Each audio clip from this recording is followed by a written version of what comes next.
Hello दोस्तों, नमस्कार। मैं हूं यशवंत दामले और आप देख रहे हैं यस मनी विज्ञान चैनल। यस मनी विज्ञान चैनल में आपका स्वागत है। आज के वीडियो में हम सीखेंगे 5 जगत वर्गीकरण, 5 किंगडम क्लासिफिकेशन, जिसमें सबसे पहले हम मोनेरा के बारे में जानेंगे। तो और 5 जगत वर्गीकरण के बारे में मैं पिछली वीडियो आपको दे चुका हूं, उसके क्लासिफिकेशन के बारे में बता चुका हूं। किस प्रकार से 5 जगत के नाम आपको याद रखने हैं वो मैं दे चुका हूँ। उसका वीडियो का लिंक मैं डिस्क्रिप्शन में दे दूंगा। चलिए यही शुरू करते हैं एक छोटे से इंट्रो के साथ।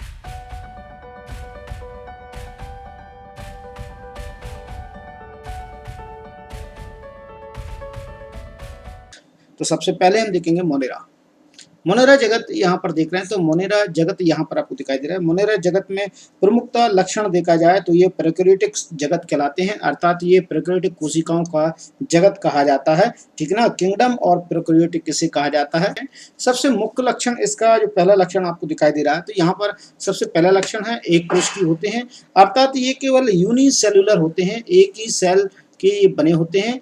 तो एक सेल से दूसरी सेल इनके अंदर नहीं होती है, सिंगल सेल के रूप में पाए जाते हैं। यहाँ पर आप देख पाएंगे ये सिंगल सेल के रूप में ही उपस्थित होते हैं, ये सिंगल सेल में रहते हैं और इनके भीतर किसी प्रकार का कोई केंद्रक नहीं होता है, निश्चित केंद्रक नहीं होता, अर्थात कोशिका अंगकों के चारों ओर कोई भी कोशिका झिल्ली नहीं होती है, ना ही केंद्रक के चारों ओर कोशिका झिल्ली होती है। इनका जो डीएनए होता है वो इनमें बिखरा हुआ पाया जाता है, कोई निश्चित अंगक भी इनमें नहीं पाया जाता। पोषण और स्वपोषी पोषण इसमें पाया जाएगा और परपोषित दोनों प्रकार का पोषण इनमें देखने को मिलता है। मुख्य रूप से इनमें हम देख सकते हैं, उदाहरण में आपको जीवाणु बैक्टीरिया मिलेंगे, नील हरे शैवाल मिलेंगे, साइनोबैक्टीरिया मिलेंगे, माइकोप्लाज्मा मिलेंगे। ये मुख्य रूप से आपको जीव इसमें मिलते हैं। ठीक है ना, ये जीव इसमें पाए जाते हैं। इसी के अंतर्गत जिन जीवों को सम्मिलित किया गया है हम ये कह सकते हैं। सामान्यतः इनमें देखा जाए तो अलैंगिक जनन होता है, अर्थात जैसे हम बोले तो एसेक्सुअल रिप्रोडक्शन के द्वारा इनमें रिप्रोडक्शन की प्रक्रिया होती है। ये सेक्सुअल रिप्रोडक्शन के द्वारा इनमें रिप्रोडक्शन प्रक्रिया होती है। लेकिन कुछ जीव हैं जिनमें प्राथमिक प्रकार का लैंगिक जनन पाया जाता है, जिन्हें हम बैक्टीरिया में हम कह सकते हैं। इनमें प्राथमिक प्रकार का लैंगिक जनन पाया जाता है, प्रिमिटिव टाइप का लैंगिक जनन इनमें पाया जाएगा बैक्टीरिया में, यहाँ पर हमें देखने को मिलेगा। तो ये 5 जगत वर्गीकरण में सबसे पहला जगत जो कि हमने देखा है मोनेरा जगत है। मोनेरा जगत में आपको ये 5 लक्षण सम्मिलित करना, और ये जीव अधिकतर यहाँ हम बात करें तो नॉन मोटाइल जीव, इनमें अधिकांश जीव होते हैं वो नॉन मोटाइल होते हैं, अर्थात अचल जीव होते हैं। कैसे जीव होते हैं? नॉन मोटाइल जीव हैं, अचल जीव हो जाएंगे, अर्थात ये चलनशील जीव इसके अंतर्गत अधिकतर शामिल नहीं होते हैं, अचल जीव शामिल होते हैं। कुछ बैक्टीरिया प्रजाति होती हैं जिनकी भारी और फ्लैजेला पाए जाते हैं, वो चल जीवाणु इसमें सम्मिलित होते हैं। ठीक, अन्य सभी इसमें अचल होंगे। यहाँ बैक्टीरिया में देखेंगे कोकस, डिप्लोकोकस, ठीक ना, स्टेप्टोकोकस और स्टेफाइलोकोकस, यहाँ पर ये आपको मिलेंगे। जीवाणु की वैरायटी यहाँ पर दी गई है, ये सभी डायग्राम आपको यहाँ के जीवाणु को दिखाए गए हैं। इसके साथ साथ ही आगे आपको नीलहरित शैवाल भी इसी में मिलेगा, और नीलहरित शैवाल के साथ साथ में यहाँ पर एक बैक्टीरिया स्ट्रक्चर यहाँ पर दिखाया गया है। बैक्टीरिया स्ट्रक्चर यहाँ पर देख सकते हैं। नीलहरित शैवाल में नॉस्टक एनाबीना की आप यहाँ पर डायग्राम देख सकते हैं। तो नॉस्टक एनाबीना का डायग्राम आप यहाँ पर देख सकते हैं। तो इस प्रकार से नॉस्टक एनाबीना डायग्राम भी आपको यहाँ पर मिल जाएगा। ठीक, एनाबीना नॉस्टक, इनमें बीच में जो कोशिका फूलकर भोजन ग्रहण करने के पश्चात मोटी हो जाती है, काफी थिक हो जाती है, इसी को कहा जाता है हेट्रोसिस्ट कहा जाता है। ये बैक्टीरिया जीवाणु है, तो ये इसी के अंतर्गत है। ठीक है, नेक्स्ट में हम यहाँ पर देखेंगे जगत मोनेरा के बाद हम जगत प्रोटिस्टा के बारे में बात करेंगे। इनको याद रखने का सीधा सा तरीका मैंने बताया है, आप उन्हें उस तरीके से आप याद रखेंगे तो बहुत अच्छे तरीके से हो जाएगा। याद कोई दिक्कत नहीं है, कट एंड वर्ड नहीं है, याद सरलता से होता है। MP जिसे आप कह सकते हैं फन, MP फन। इसके बाद आप ले सकते हैं इसमें PNE, जिसे हम पानी बोलेंगे। MP फन पानी, ठीक ना। MP से तात्पर्य, M का तात्पर्य होगा इसमें मोनेरा, P से तात्पर्य होगा प्रोटिस्टा, फन का तात्पर्य होगा फंजाई, ठीक है। P का तात्पर्य होगा प्लांटी, NE का तात्पर्य होगा इसमें एनिमली, ठीक है, एनिमिलिया। तो यहाँ पर आपको इनको इसी प्रकार से याद रखना है। तो ये बहुत ही सरल तरीका है इनके नाम को याद रखने का, तो आप इस प्रकार से इनको याद रख लेंगे। अब हम बात करेंगे प्रोटिस्टा पर। यहाँ पर आप देख पाएंगे ये एक कोशिकीय हैं, लेकिन यूकेरियोटिक जीव इसमें शामिल होते हैं, जैसे धागे नुमा, जैसे सीलिया, फ्लैजेला। गमन हेतु इनमें लोकोमोटरी ऑर्गन पाए जाते हैं। यहाँ पर आप देख पाएंगे इसमें जो रोम जैसे स्ट्रक्चर्स यहाँ पर आपको दिखाई देंगे, वे सीलिया सभी कैसे कहलाएंगे, ये सब सीलिया हैं वास्तव में, जिसके रोम कहलाते हैं, जिसके लोकोमोटरी ऑर्गन के रूप में जाने जाते हैं, इन्हें आप कह सकते हैं। यहाँ पर ये स्ट्रक्चर्स आपको दिखाई दे रही है यूग्लिना में, यूग्लिना में जो संरचना आपको दिखाई दे रही है जो फ्लैजेला है, जिसे हम कशाभिका के नाम से भी हिंदी में जानते हैं। इसे हम कशाभिका हिंदी में बोलते हैं। आप हिंदी नाम इसका ध्यान रखेंगे तो हिंदी नाम इसका कशाभिका है, हिंदी में इसे कशाभिका बोलते हैं। ये यूग्लिना का डायग्राम यहाँ पर प्रदर्शित किया गया है, और यहाँ पर डायग्राम है तो ये पैरामीशियम का यहाँ पर प्रदर्शित किया गया है, तो यहाँ से आप इन्हें देख सकते हैं। ठीक है, तो यहाँ पर इनका पोषण देखेंगे तो इनमें पोषण दोनों प्रकार का पोषण आपको मिलेगा, स्वपोषी और परपोषी प्रकार का पोषण इनमें पाया जाता है। इन जीवों का आवास मुख्यतः जल होता है, और ये जल में पाए जाते हैं। सभी जलीय जीव होते हैं अधिकतर, और जल में ही निवास करते हैं। इनका आवास स्तर कैसा होता है, जलीय आवास इनका होता है, आवास इनका जलीय है। आप यहाँ से नोट कर सकते हैं। इसके बाद बात करेंगे हम फंजाई ग्रुप की या कवक जगत की हम बात करेंगे। यहाँ पर हम देखेंगे अगला जगत हमारा जो है किंगडम है, कवक जगत है या फंगी किंगडम यहाँ पर है, तो इसे हम यहाँ से देखेंगे। तो यहाँ पर आपको दिखाई देगा पहला पॉइंट यहाँ पर लिखा गया है, आप इसमें देख सकते हैं बहुकोश की यूकेरियोटिक जीव इसमें शामिल रहेंगे। बहुकोश की और यूकेरियोटिक जीव से तात्पर्य होगा अर्थात एक ऐसे जीव है जो बहुत सारी कोशिकाओं से मिलकर बने होते हैं। यहाँ पर आपको देख नजर आ रहा होगा बहुत सारी सेल्स से मिलकर बने हो, काफी सारी सेल्स हैं, और यहाँ पर काफी सारी सेल्स इकट्ठी हुई हैं, एक साथ एक ही समूह में है, तो इसलिए कहा जा रहा है इसे मल्टी सेलुलर या बहुकोश की जीव के नाम से भी हम इसे जानते हैं। मल्टी सेलुलर भी हम इसे कह सकते हैं। बहुकोश की जीवों को मल्टी सेलुलर के नाम से भी जाना जाता है, इंग्लिश में आपको भी ध्यान रखेंगे। तो ये बहुकोश के जीव होंगे, ठीक ना। अपघटक जगत कहलाता है बहुकोश की, यानी हम वास्तव में देखा जाए तो अपघटक जगत के नाम से भी हम जानते हैं, अपघटक जगत के नाम से हम इन्हें जानते हैं। अपघटक जगत से तात्पर्य होता है मेरा यहाँ पर डीकम्पोजर किंगडम इसे कह सकते हैं। डीकम्पोजर किंगडम से तात्पर्य होगा कि वास्तव में सड़े गले मृत पदार्थों से अपना भोजन प्राप्त करेंगे, और ये पूर्णतः पर पोषण प्रकार का पोषण इनमें पाया जाता है, और जिस सड़े गले पदार्थों से ही अपना भोजन प्राप्त करते हैं। इसमें जाइगोमाइसिटीज ये इसमें पाए जाएंगे, सदस्य इसके इसमें मिलेंगे आपको, जाइगोमाइसिटीज, एस्कोमाइसिटीज, बेसिडियोमाइसिटीज, इसके सदस्य इसमें आपको देखने को मिलेंगे। जी आपको इनके बारे में डिटेल में पढ़ेंगे तो आपको यहाँ कक्षा 11 में आपको ये मिल पाएंगे, ठीक है ना। जाइगोमाइसिटी ये इनका अध्ययन बहुत आगे आप कक्षा 11 में करोगे, माइसिटीज,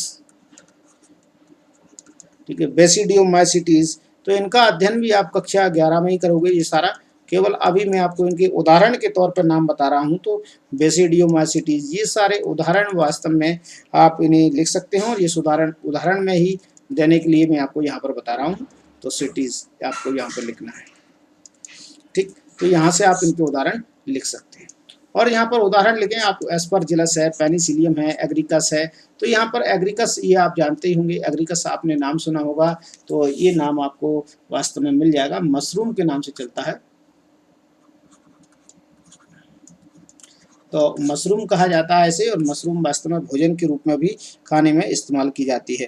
यहाँ बात करेंगे कि इनका जो पादप शरीर होता है, जो प्लांट शरीर होता है, उसे सूकाय नाम से जाना जाता है। अभी तक के जितने भी प्लांट शरीर नहीं थे, अभी इसी के पादप शरीर को या इसकी बॉडी को सूकाय के नाम से जाना जाता है। सूकाय का मतलब होता है, इसे हम बोलते हैं हाइपी, ठीक ना। इसे क्या बोलते हैं, इसे हम बोलते हैं हाइपी के नाम से हम इसे जानते हैं, या हाइपा भी हम इसे कह सकते हैं। आप इसे बोल सकते हो हाइपी या हाइपा, इसे हम बोलेंगे। तो सूकाय इसके शरीर को कहा जाता है, और जब इसके शरीर को सूकाय कहा जाता है तो जब पूरा जाल एक बन जाता है, पूरा जाल बना लेते हैं, जैसे कि ये पूरा जाल बन गया है और पूरा जब नेट बन जाता है, तो उसे हम कवक जाल के नाम से जानते हैं, या माइसिलियम भी हम उसे कह सकते हैं। कवक जाल पूरे को एक साथ में कवक जाल कहेंगे, इंग्लिश में इसे हम माइसिलियम के नाम से जानते हैं, कवक जाल को। ये परजीवी प्रकार के हैं, और इनकी कोशिका भित्ति होगी वो वास्तव में काइटिन की बनी होगी, सख्त काइटिन की बनी होती है, जबकि अन्य पादप होते हैं उनकी कोशिका भित्ति होती है सेलुलोज की बनी होती है, हमें सेलुलोज की बनी होती है। लेकिन कवक जगत में जो भी कवक से सम्मिलित हैं उनकी कोशिका भित्ति अधिकतर काइटिन की बनी होगी, ठीक। आपको यहाँ से ये देखने को मिल जाएगा।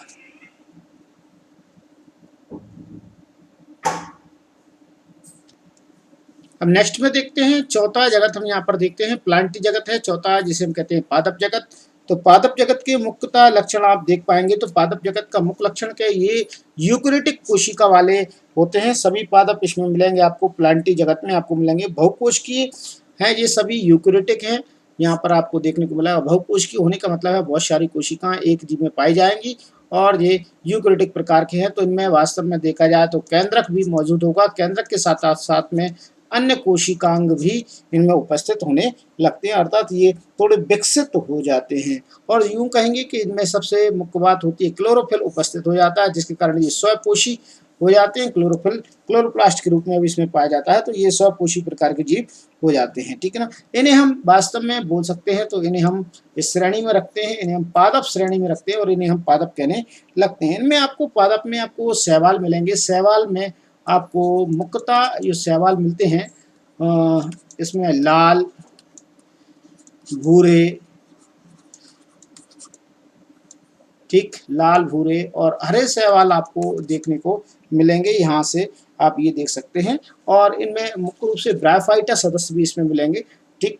यहाँ पर हम ब्रायोफाइटा, टेरिडोफाइटा, ये पूरे के पूरे जगत इसी में शामिल रहेंगे। ब्रायोफाइटा है, टेरिडोफाइटा है, जिम्नोस्पर्म है, एंजियोस्पर्म, सभी पादप जगत, पूरे पादप जगत को इसमें शामिल किया गया है। इसलिए बहुकोशिकीय इनमें कोशिका वृत्ति पाई जाती है। सभी पादपों को 5 वर्गों में इन्होंने बांट दिया है। सभी पादपों को इन्होंने 5 वर्गों में बांटा है। 5 वर्ग का अध्ययन हमें नहीं करेंगे। सबसे पहले इसमें होते हैं शैवाल आते हैं। एक तो एल्गी इसमें आएंगे सबसे नंबर पर। जब हम देखेंगे 5 वर्गों में नहीं बांटा है तो कौन कौन सी 5 वर्ग आएंगे, तो सबसे पहले हम इसमें पढ़ेंगे शैवाल होंगे। शैवाल के बाद इसमें पढ़ेंगे आप ब्रायोफाइटा होंगे। तो ब्रायोफाइटा का अध्ययन करेंगे। ब्रायोफाइटा के बाद आप देखेंगे टेरिडोफाइटा आएंगे। टेरिडोफाइटा का अध्ययन करेंगे फिर आप इसमें। टेरिडोफाइटा के पश्चात आप यहाँ देखेंगे इसमें जिम्नोस्पर्म का अध्ययन करेंगे। जिम्नोस्पर्म के बाद अध्ययन करेंगे आप एंजियोस्पर्म का। तो इसके बाद आपको एंजियोस्पर्म का अध्ययन आप इसमें करेंगे। इस प्रकार से 5 समूह में बटे हुए हैं, जो कि शैवाल फर्स्ट है, सेकंड ब्रायोफाइटा का अध्ययन करेंगे, फिर टेरिडोफाइटा अध्ययन करेंगे, फिर आप जिम्नोस्पर्म का अध्ययन करेंगे, फिर आप एंजियोस्पर्म अध्ययन करेंगे। इस प्रकार से 5 वर्गों में हम इनका अध्ययन करेंगे आगे चलकर। चलिए अब हम देख लेते हैं 5वां जगत, जो कि आपको मिलेगा एनीमिलिया के नाम से, और जो कि वास्तव में MP फनपानी का लास्ट टॉपिक है, लास्ट शब्द है। चलिए इसके बाद 5वां जगत हम यहाँ पर देखेंगे एनीमिलिया, जिसमें कि हम इसे अध्ययन करेंगे एनिमल्स का। और वास्तव में सभी जंतु इसके अंतर्गत शामिल किए गए हैं। इस जगत को बहुकोश की उपभोक्ताओं का जगत कहा जाता है। और बहुकोश की उपभोक्ताओं से तात्पर्य मेरा होगा, मैं बताऊंगा आपको अभी। यहाँ पर बहुकोश की उपभोक्ता इसे कहा जाता है। तो यहाँ पर मैं इसे लिख देता हूँ पहले।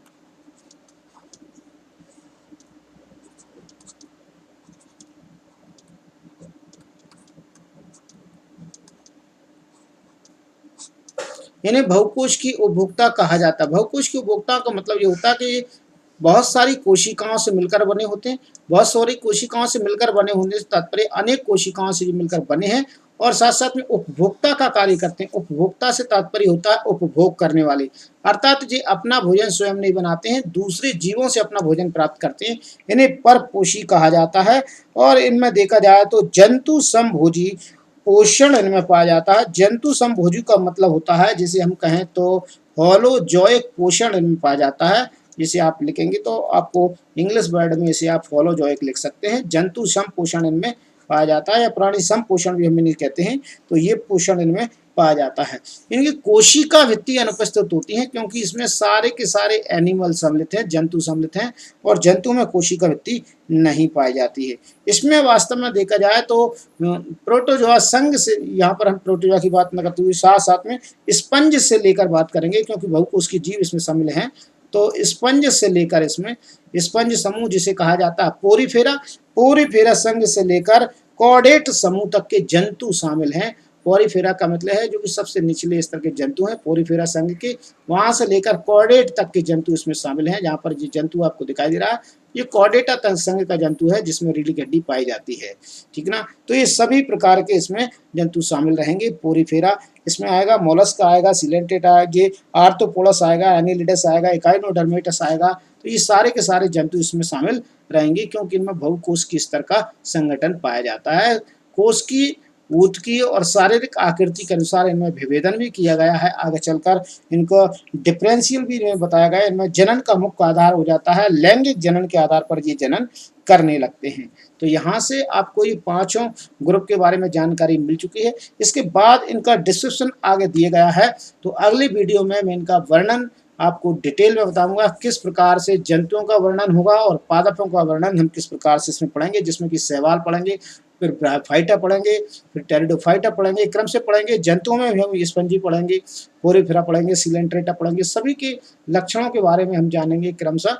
तो आज की वीडियो में इतना ही। हर बार की तरह कहना चाहूँगा, यदि आप मेरे चैनल पर नए हैं और अभी तक आपने ये चैनल को सब्सक्राइब नहीं किया तो प्लीज़ सब्सक्राइब बटन को प्रेस कर दीजिएगा, बेल आइकन को प्रेस करना ना भूलें। बेल आइकन जैसे आप प्रेस करेंगे तो वीडियो जैसे ही अपलोड होगा उसका नोटिफिकेशन आप तक पहुंच जाएगा। वीडियो अच्छा लगता है तो लाइक जरूर कीजिएगा, दोस्तों के साथ में शेयर कीजिएगा।